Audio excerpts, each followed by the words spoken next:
15वीं सदी की ये कहानी है। किसी गांव में एक पंडित, बहुत ही ज्ञानी पंडित रहता था। पंडित आजू बाजू के सारे ही गांव में बहुत ही व्याख्यान था और इसी वजह से वो बहुत ही धनवान भी था। पंडित का परिवार ज़्यादा बड़ा नहीं था। पंडित और अपनी पत्नी के साथ बहुत बड़े घर में अकेला ही रहता था, क्योंकि पंडित को कोई बेटा नहीं था और अब एक बेटी थी जिसका विवाह पास के गांव वाले एक श्रीमंत लड़के से हो चुका था। पंडित ने शादी से पहले होने वाले दामाद की अच्छे से जांच पड़ताल की थी और अपनी बेटी का भविष्य भी ठीक से पढ़ा था। तब जाकर उसने बेटी की शादी की थी।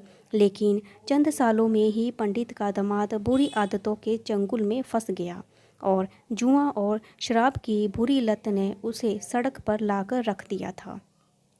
अपनी बेटी की ऐसी दशा देखकर पंडित की पत्नी काफ़ी दुखी होती थी और अक्सर पंडित को कहा करती थी कि तुम जाकर उसकी मदद कर आओ। पंडित हमेशा अपनी बीबी को ये कहकर उसकी मदद करने के लिए मना कर देता है कि अभी कुछ समय तक उसका बुरा वक्त चलना है। हम चाहे कितनी ही कोशिश कर लें, जो उसके नसीब में नहीं है वो उसे नहीं मिल पाएगा। पंडित की ऐसी बातों से उसकी पत्नी काफ़ी दुखी हो जाया करती थी और मन ही मन सोचती थी कि कैसा स्वार्थी पिता है, अपनी बेटी को इतने कष्टों में देखकर भी उसकी मदद करने के लिए मना करता है। आखिर भगवान ने जो इतना सारा धन धान्य दिया है उसका क्या करेंगे। हमें कोई और औलाद भी तो नहीं है कि ले देकर एक बेटी ही है हमारे पास, और उसके लिए भी कुछ नहीं करेंगे तो किसके लिए करेंगे। पंडित ऐसा नहीं सोचता था। ऐसा नहीं है कि पंडित अपनी पुत्री से प्रेम नहीं करता था, लेकिन उसने अपनी पुत्री की कुंडली इतने अच्छे से पढ़ी थी कि वो यह पहले से जानता था कि वह चाहे किसी भी लड़के से शादी करती, लेकिन उसके जीवन में ये समय आने वाला ही था और बिना इसे भुगते उसको छुटकारा नहीं मिलने वाला था। एक दिन खाने पीने के लिए भी मोहताज हो चुके पंडित के बेटी और दामाद उसके घर पर आए और पंडित ने उन्हें, उसकी बीवी ने दोनों का खूब आदर सत्कार किया और खूब अच्छा खाना खिलाया।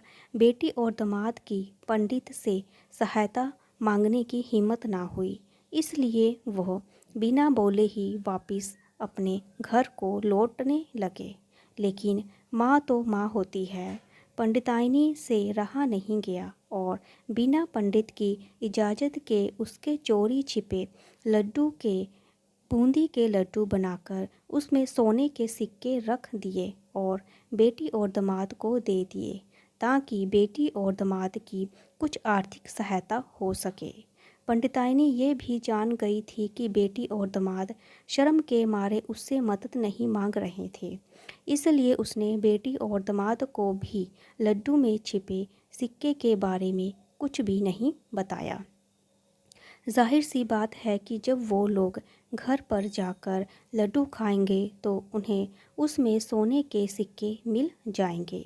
इस तरह बिना उसके मांगे ही उस तक मदद पहुंच जाएगी और सोचकर पंडितानी मन ही मन अपनी बेटी की मदद करने के लिए खुश होने लगी।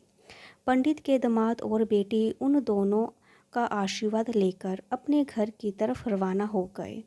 और उन दिनों गाड़ियों तो होती नहीं थी, घोड़ा गाड़ी या बैल गाड़ी चलती थी। पैसे ना होते तो और चीज़ की लेन देन भी वहाँ व्यापार होता था। बेटी और दामाद का गांव पंडित के घर के कोसों दूर था, फिर भी पैसे की कमी के चलते वह चलकर अपने गांव के तरफ निकल पड़े। थोड़े दूर ही चलते पंडित की बेटी के पैर में मोच आ गई और अब उसको चलना भी मुश्किल हो गया था। पंडित के दामाद ने जब देखा कि उसकी बीवी अब बिल्कुल चलने में असक्षम नहीं है, तो उसने एक तांगा अपने घर तक किराए पर ले लिया। दोनों पति पत्नी तांगे पर बैठकर घर पर पहुंच गए, लेकिन तांगे वाले को देने के लिए उनके पास पैसे नहीं थे। इसलिए पंडितानी जो लड्डू बनाए थे वही किराए के तोड़ते उस तांगे वाले को दे दिए। तांगे वाला बूंदी के लड्डू को लेकर वहाँ से चला गया। तांगे वाला अपने घर की तरफ जा रहा था, तब उसे एक हलवाई की दुकान दिखी। उसने सोचा कि थोड़े से लड्डू के मेरे घर में लोगों का पेट थोड़ी भरने वाला है।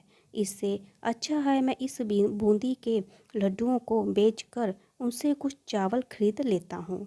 तांगे वाले ने बूंदी के लड्डू हलवाई को बेच दिए। जिस गांव में वह हलवाई रहता था, उस गांव में एक आदमी ने अपने घर पर पूजा रखी थी और उस पंडित को उस पूजा के लिए बुलवाया गया। पूजा के में लगने वाले प्रसाद के लिए उस आदमी ने उसी हलवाई से लड्डू लिए जहाँ पर उस तांगे वाले ने बेचे थे। हलवाई ने भी उस आदमी को तांगे वाले से खरीदे हुए लड्डू ही पहले दिए ताकि वो खराब ना हो जाएं, क्योंकि वो नहीं जानता था कि ये लड्डू कब बने हैं। पूजा खत्म होने पर दक्षिणा और बूंदी के लड्डू लेकर जब पंडित अपने घर आया और खाना खाने बैठा तो प्रसाद में लाए बूंदी के लड्डू खाने वक्त लड्डू से सोने का सिक्का निकला। इस घटना को देखकर पंडितानी की आंखों से आंसू बहने लगे। पंडित ने जब पंडितानी से उसके रोने का कारण पूछा तो पंडितानी ने पंडित को सब कुछ बताया और पंडित से उसकी बातों पर भरोसा न करने के लिए माफ़ी मांगी। पंडित ने पंडितानी के आंसू पोंछे और कहा कि तुम्हारी तरह मैं भी हमारी बेटी को बहुत प्यार करता हूँ, लेकिन अगर हम उसकी अब मदद करते हैं तो दामाद हमेशा हमेशा ऐसे ही मदद की अपेक्षा करेगा और अपनी बुरी आदतों को कभी नहीं छोड़ेगा। पंडितानी अब भी पंडित की बातों से सहमत हो गई थी और 2-3 महीने बीत गए।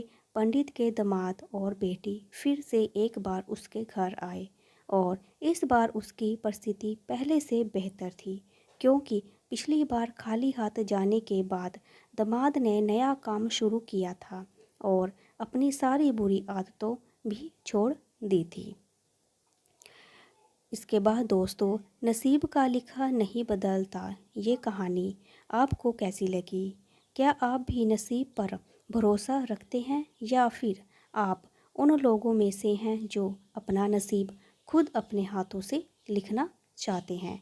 अगर आपको मेरी वीडियो अच्छी लगी तो लाइक करें, शेयर करें, सब्सक्राइब करें। Thank you so much.